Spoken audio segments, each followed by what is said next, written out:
किसी को अगर बुरा लगने वाली बात होगी तो हम पहले ही बोल देते हैं, हो सकता है आपको बुरा लगे, एक्चुअली बुरा लगने के लिए ही बोल रहे हैं। एक समय ऐसा आया कि जर्मनी की सेना, हिटलर अपने घर के सामने से इधर से देख रहा था तो रूस की फौज, ब्रिटेन की फौज, फ्रांस की फौज, अमेरिका की फौज चारों ओर से घिर गया था। कहा कि ससुरा ई का हो गया। तब तो उसने अपनी पत्नी ईवा ब्राउन को बुलाया, ब्याह किया। सोचा था कि प्रथम विश्व युद्ध जीत जाएंगे, द्वितीय विश्व युद्ध तो ब्याह करेंगे। उसी समय माने पत्नी ही थी उसकी, तो एगो कहा ब्याह करते हैं। सुसाइड करने के लिए जहर खाया, फिर गोली मारा, जहर भी खाया और गोली भी मारा, क्योंकि पता था कि अगर बच गया तो वो मौत मारेगा सब न हिटलर को, जिसका कोई हद नहीं। पत्नी को भी मारा, धाए कई गुड नाइट।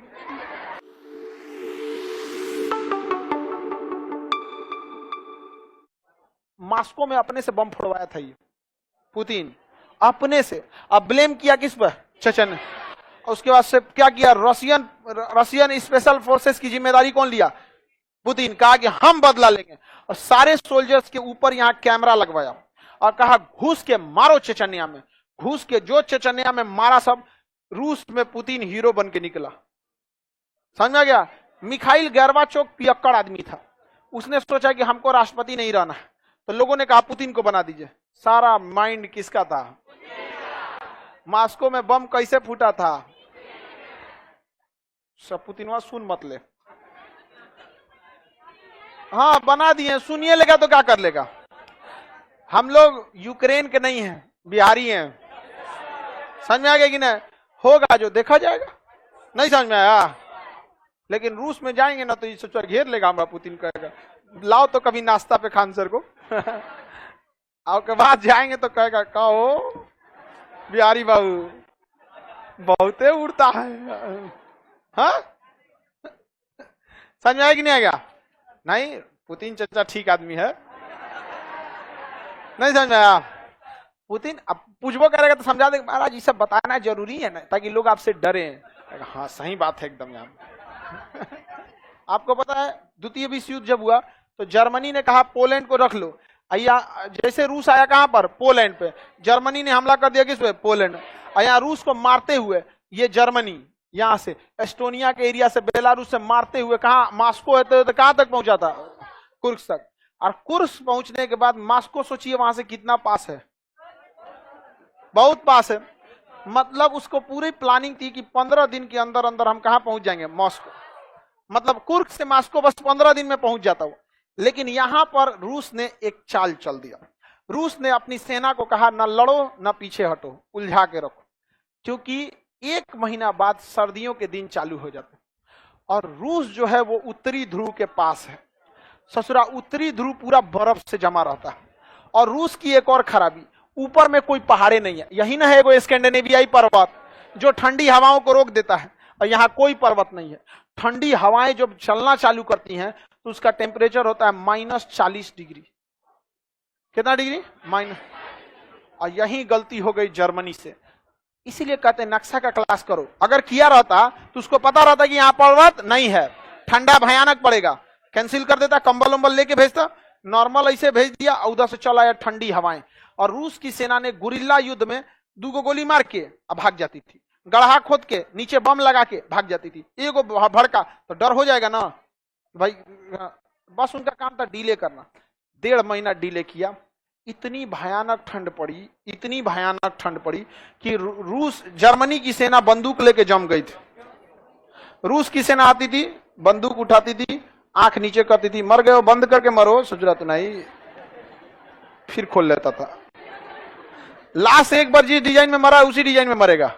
समझ में आ गया कि नहीं? और कोई कुर्सी पे बैठ के मर लेना तो वहीं ना उसको फिर ले जाना पड़ेगा। समझ में आ गया कि नहीं? आएगा सारा चीज नस टाइट हो जाता है ना, काम नहीं करेगा कुछ। ऐसे मर गया कोई, 1 घंटा छोड़ दीजिएगा तो फिर खड़े ऐसे ही उठेगा। समझ में आया कि खड़े ऐसे कमर उमर नहीं घूमेगा। बेचारा रूस की, जर्मनी की पूरी सेना जम गई। जर्मनी आग बबूला हो गया। My army is frozen. अंग्रेज सब घुसियाता है, सब तो अंग्रेजी बोलता है। फ्रोजन माने जम गया। अब जर्मनी घुसिया गया, टैंक भेजा तो टैंक का जो फ्यूल था, ईंधन, वो भी जम गया। जहाज भेजा, भी जम गया। बेचारा का ऐसे को कहा जाता है करमफोर। पूरी सेना उसकी जम गई है। तो उसने नौसेना को लगाया कि जाओ नौसेना मार के आओ इसको। तो जब नौसेना इधर जा रही थी ना, तो नॉर्वे, स्वीडन, फिनलैंड मार दिया सो नौसेना को, जा रास्ते में तबाह हो गया। अब जो जर्मनी की पूरी फौज थी वो घिर चुकी थी। जर्मनी ने मदद मांगने के लिए कहा था जापान को, जापान पे अमेरिका ने परमाणु बम फेंक दिया। अब इधर से अमेरिका जो था वो आग बबूला हो गया, क्योंकि अमेरिका का पर्ल हार्बर जापान मार के उड़ा दिया था। अमेरिका आ गया, कहा कि छोड़ेंगे नहीं चोट्टा सबको। इधर इंग्लैंड पिटाया था किससे? जर्मनी से। फ्रांस पिटाया था जर्मनी, जर्मनी से तो इस अपने डराइल था सब। इसके पीछे आ गया अमेरिका, यूएसए। 300 का हिम्मत बढ़ गया। हमेशा कुत्ता झुंड में लड़ाई करता है सब। आगे समझे? हाँ, सुन लेगा तो क्या कर लेगा? हाँ, पूछेगा ना, खान साहब आप ऐसा बोले थे क्या? हम कहें आपको कंफ्यूजन है क्या? हम बोले ही थे। समझ में आ गई ना? किसी को अगर बुरा लगने वाली बात होती है तो हम पहले ही बोल देते हैं कि हो सकता है आपको बुरा लगे, एक्चुअली बुरा लगने के लिए बोल रहे हैं। हाँ? देखिए ये सब ग्रुप बना लिया सब। आई ग्रुप बना के कहा सब कि देखो जर्मनी की नेवी खत्म हो चुकी है, एयरफोर्स जम चुकी है, आर्मी खत्म हो चुकी है, और उधर से बिखियाइल है रूस। तो इधर से कौन आ रहा था? रूस। जर्मनी इधर क्या हो चुका था? घिर चुका था। अब बीच में जर्मनी। अब धीरे धीरे इधर से बढ़ना चालू किया कौन? रूस। रूस की सेना इधर से बढ़ना चालू की, इधर से फ्रांस, इधर से ब्रिटेन, इंग्लैंड, अमेरिका, ये चारों ओर से घूमना चालू किया। इधर से जर्मनी घिरते गया, घिरते गया, घिरते गया, घिरते। एक समय ऐसा आया कि जर्मनी की सेना, हिटलर अपने घर के सामने से इधर से देख रहा था तो रूस की फौज, ब्रिटेन की फौज, फ्रांस की फौज, अमेरिका की फौज चारों ओर से घिर गया था। कहा कि ससुरा ई का हो गया। तब तो उसने अपनी पत्नी ईवा ब्राउन को बुलाया, बियाह किया। सोचा था कि प्रथम विश्व युद्ध जीत जाएंगे, द्वितीय विश्व युद्ध तो बियाह करेंगे।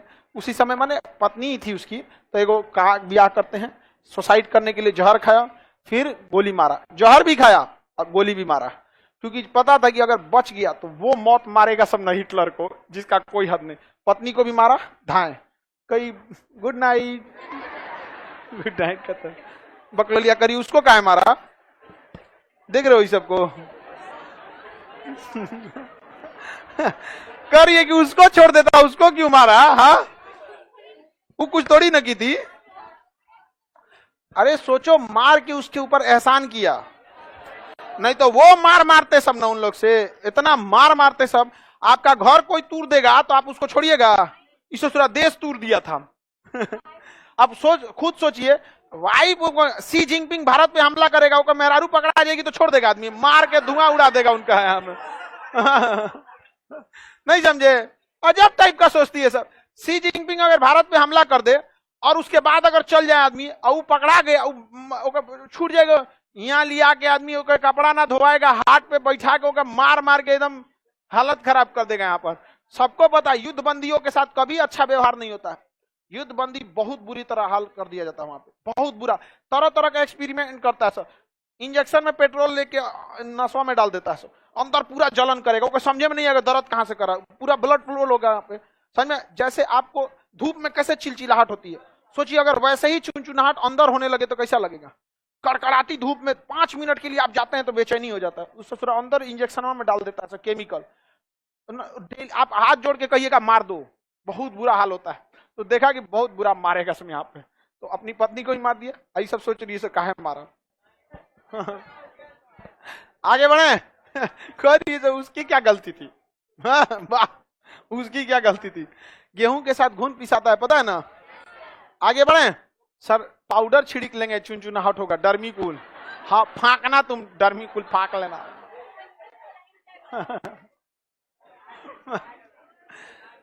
अब बताइए, ये जर्मनी जो था, इस जर्मनी का विभाजन हो गया। इधर का जर्मनी रख लिया रूस, और इधर का जर्मनी रख लिया अमेरिका, फ्रांस, ही सब। समझ में आ गया कि नहीं आ गया? और बीच में एक दीवार उठा दी गई, बर्लिन की दीवार। बर्लिन की दीवार, एक देश का इतना विभाजन हुआ। 1989 जब आया तो लोगों ने बर्लिन की दीवार को ढा दिया, कहा कि ना हमारे ऊपर ब्रिटेन का शासन होगा, ना फ्रांस का, ना रूस का, ना अमेरिका का, हम जर्मनी वाले स्वतंत्र रहेंगे। समझ में आ गया कि नहीं आ गया? ये बर्लिन की दीवार दिख रही थी, जर्मनी के लोग समझदार थे जिन्होंने इस दीवार को ढा दिया। देश में भी एक दीवार खींची गई है, ऊंच नीच की, बड़े जात छोटे जात की, हिंदू मुसलमान की, और ये ऐसी दीवार है जो दिख नहीं रही, ये दिखेगा जब आपके ऊपर शिक्षा का चश्मा चढ़ेगा ना, तो ये दीवार दिखेगा और फिर इस दीवार को ढा दिया जाएगा। फिर भारत को सोने की चिड़िया बनने से कोई नहीं रोक सकता, क्योंकि इतनी बर्बादी के बावजूद प्रथम विश्व युद्ध में जर्मनी हारा, द्वितीय विश्व युद्ध में जर्मनी हारा, हिटलर की वजह से जर्मनी को बहुत ज्यादा लॉस झेलना पड़ा। इन सब के बावजूद जर्मनी का विकास तभी संभव हुआ जब वो जर्मनी की बर्लिन की दीवार गिराई गई थी।